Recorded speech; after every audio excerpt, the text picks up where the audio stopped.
Nabiran darbini na kulesi male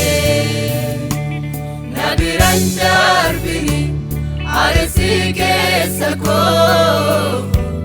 Nabiran darbini Jesus jalaleko Nabiran darbini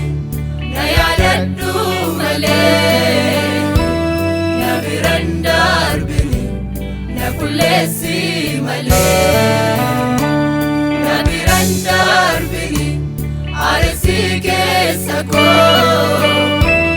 Nabiran darbini Jesus jalaleko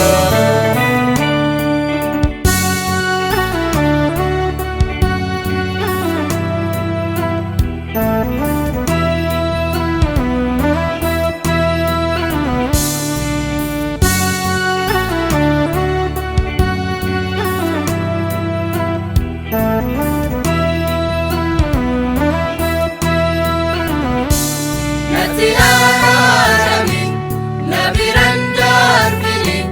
jireenyi si lalagal manga'u na qulqulleessi Nabiran darbini adeemesi lala milkaa'u seenaa koo jijjiire aaresee kan dhadhaabu siidha jireenya cubbuu guutes qulleessu